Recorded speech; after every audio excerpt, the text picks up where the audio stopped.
Sunday, May the 1st. I overheard my father say, "Well, it looks like the North Sea for me, Pauline." I ran into the kitchen and said, "Don't do it, Dad. The economy is bound to pick up." My father looked puzzled. Perhaps he was surprised to hear such an emotional outburst from me. I was surprised myself. Monday, May the 2nd. Bank holiday. Lord Dacre has vouched for the Hitler Diary's authenticity, so Pandora owes me £1.50 in a lost bet. Ha ha ha. Tuesday, May the 3rd. Back to school. Quite a few changes have taken place since I was last at school. Mr. Jones, the PE teacher, has got the sack, and Mr. Lambert has married Ms. Fossington Gore. He is now called Mr. Lambert Fossington Gore. She is called Ms. Fossington Gore Lambert. Mr. Scruton is on sick leave, suffering from a breakdown due to compiling the timetable. So Podgy Pickles, the deputy head, has taken over his functions. The new regime is a bit more relaxed, though not yet liberal enough to enable me to wear my rags to school. We spent the first day back being taught how to revise for the dreaded O-levels. 6 p.m. Started revising English, biology and geography. 7 p.m. Decided to concentrate on one subject at a time. Chose English. 8 p.m. Finished revising when Bert Baxter phoned and requested my help. His toilet is blocked again. Wednesday, May the 4th. Got a letter from L.S. Caton, the man who recognises my writing talent. The postmark said New York. Dear Adrian Mole, thank you for sending me the first page of your novel, Longing for Wolverhampton. I am sure that any publishing house worth its salt would jump at the chance to publish such a promising piece of work. For a small consideration, shall we say $100, I would be pleased to promote your book. Make your check out to L.S. Caton Limited and send it to me, care of the Dixon Motel, 1599, Block 19, New York State, USA. My father refused to give me the money after reading the first page of Longing for Wolverhampton. He said, "I've read some rubbish in my life, but this." Thursday, May the 5th. My father has gone for an interview to be a roustabout on an oil rig in the North Sea. My father, a roustabout. It is nearly as good as having a cowboy for a father. I hope he gets the job. He will be away one fortnight in 2.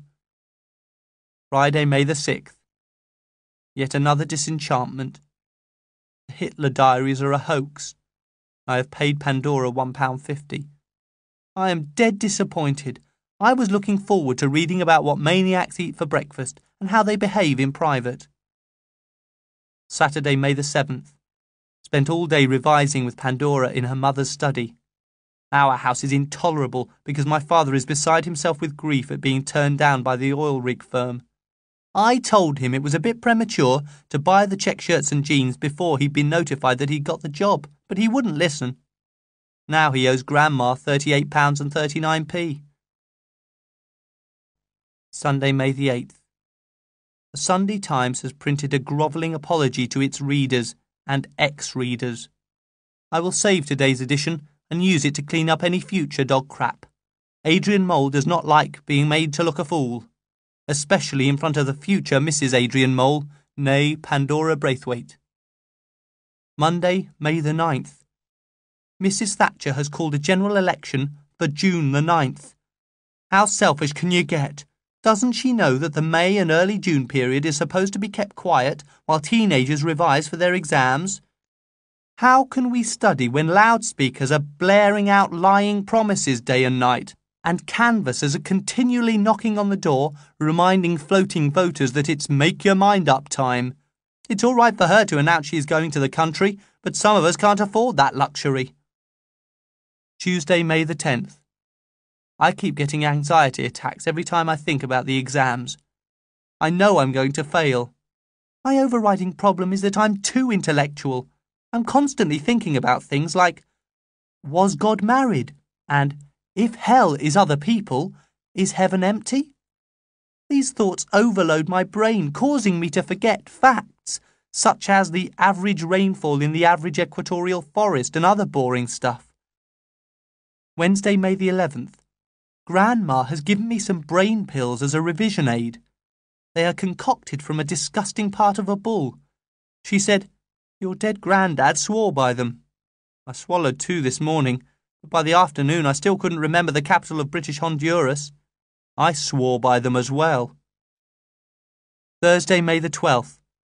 I thought my parents had given up the idea of moving house, but no.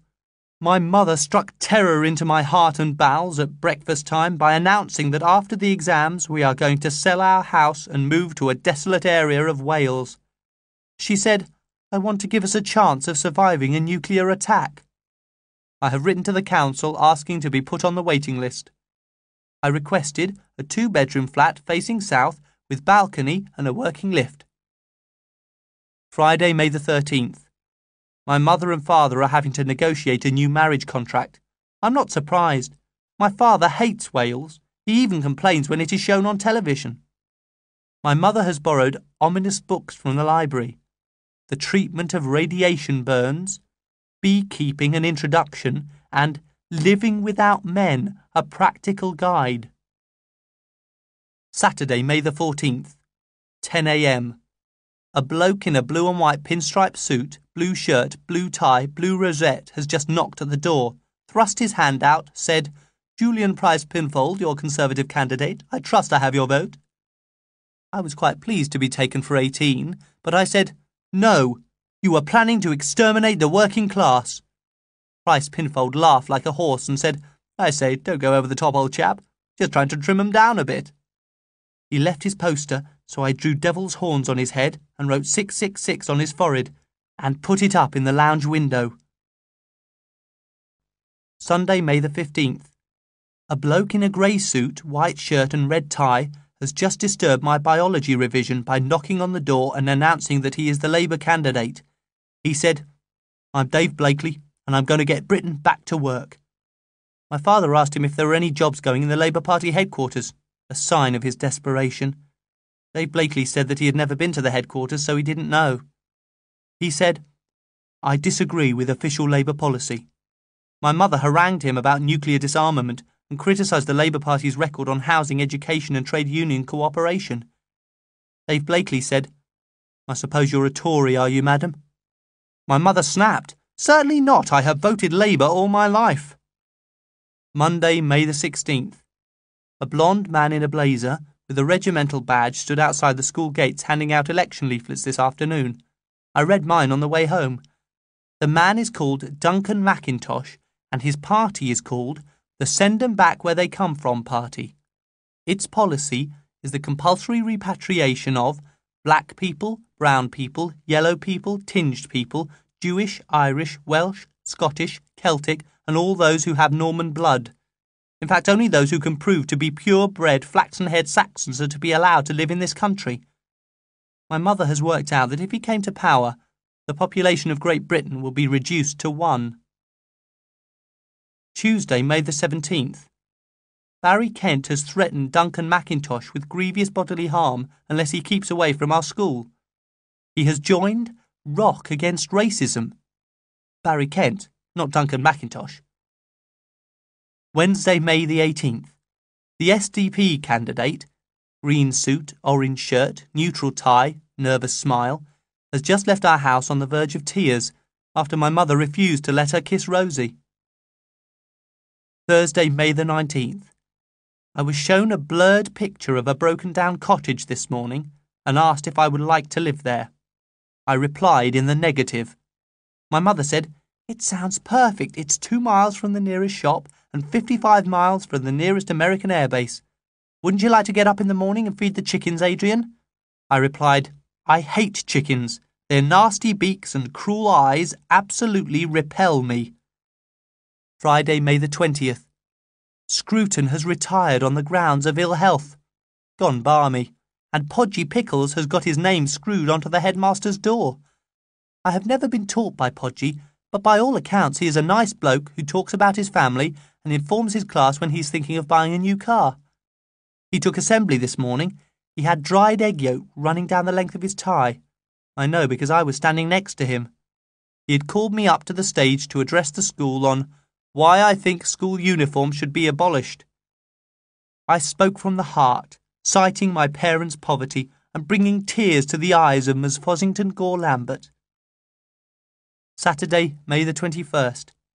My father ordered 3 politicians out of the front garden this morning. He said, "My son is upstairs studying for a better future, and your constant clamouring for attention is distracting him." Actually, I was measuring my thing at the time, but their noise was distracting. I kept losing my place on the tape measure. Sunday, May the 22nd. Rosie started crawling at 5 p.m. My parents gave her a standing ovation. Monday, May the 23rd. My English essay, Despair, was read out to the class. Everyone looked dead miserable at the end. It is a story about a hamster with an incurable disease. I asked Mr. Lambert Fossington Gore if it was of sufficient quality to send to the BBC. He laughed and said, "Only the Natural History Unit at Bristol." I have taken his advice and sent it. Tuesday, May the 24th. I have hung a notice on my door. It says, "Attention, no one allowed past this point. I'm sick of having my privacy invaded." Wednesday, May the 25th. No one came into my room to wake me up, so I was late for school. When I got home, my dirty washing was still on the floor and my curtains were drawn. Thursday, May the 26th. My racing bike has been stolen from out of the back garden. The prime suspects are the dustmen. They've never forgiven us for having maggots in our dustbin last summer. Friday, May the 27th. Followed the dustbin men up our road and tried to overhear any suspicious conversation, but they were only talking about Len Fairclough. One of them warned me to keep away from the mangling machinery at the back. Was this a hint of the violence to come if I voiced my suspicions to the police? Saturday, May the 28th. Nigel brought my bike back today. He intended to run away on it to avoid his O-levels, but decided not to after his father bought him a set of videocassette study aids. We are the only family in our street who haven't got a video, so there's no point in asking my parents for similar technological help. I will just have to rely on my brain. Sunday, May the 29th. Stayed in bed all day revising. Bert Baxter phoned 3 times, but each time I told my parents to tell him that I was out of town. The 3rd time he rang, my mother said, "Was it anything important, Bert?" Bert said, "Not really. I just wanted to tell him that I think I'm 90 today." Felt such a rat fink that I pretended to return from out of town. I went to see him and gave him 90 gentle bumps, although I'm sure he's due at least one more. It seemed to do him good. Monday, May the 30th. Wrote some lyrics for Danny Thompson's reggae band. Hear What He's Saying by A. Mole. Sisters and brothers, listen to Yah. Hear his words from near and far. Haile Selassie, he sit on the throne. Hear what he's saying, hear what he's saying. Repeated 10 times. Yah, Yah, Yah. Rise up and follow Selassie the king. A new tomorrow to you he will bring. Repeat. E-Th-O-P-R. He'll bring new hope to Yah. Hear what he's saying, hear what he's saying. Repeated 20 times. I gave it to Danny Thompson in geography. He read it and said, "Not bad for a honky." What a cheek, he's twice as white as I am. Pandora's mother has decided that the dynamics in our family are beyond her. She has recommended that we go to see a family therapist. Tuesday, May the 31st. Got a letter from Johnny Tidyman. I can't remember any of the references it contains. Did I really write a poem called Autumn Renewal? I must have written it while the balance of my mind was disturbed in April. British Broadcasting Corporation, 30th of May. Dear Adrian Mole, I do not think I will call you Adi, and I think it is a little premature in our correspondence for you to call me Johnny. In fact, I am never known as Johnny, only as John. I do not wish to sound like a stuffy old grown-up, but when you are writing to people officially, it is polite for one of your years to address them formally. Though I do not mind, at this stage in our correspondence, your addressing me as Dear John Tidyman. But Johnny, no. I do have several nicknames by which my friends know me, but I'm not going to reveal them to you. They relate largely to my surname rather than my Christian name. Your last letter was altogether rather peculiar. Had you been at your parents' cocktail cabinet by any chance, or had you drained the dregs of the previous night's vino? I do hope you had not tried glue sniffing again. At least I am very pleased to hear that you have decided not to kill yourself this year. It would be a shocking waste. A poet can only die young when he has written a number of successful poems. Vide Keats, Shelley, Chatterton and Co. Most poets write drivel in their old age. Vide Wordsworth and quite a lot of Tennyson. I'm sure your mother would miss you very much, so it is best that you remain alive. Perhaps under the influence of something or other, your grammar seems to have gone to pot, e.g., I have wrote some. But your poem Autumn Renewal certainly has its moments. I like the pun about chaps. A bit rude, though. Dandelion, sick, S-I-C, not S-I-C-K, is actually spelt dandelion, so you can't make it rhyme with decline, nor Vaseline.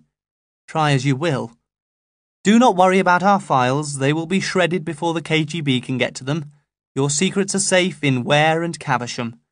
With my best wishes and continued good luck with your writing efforts, yours, John Tidyman.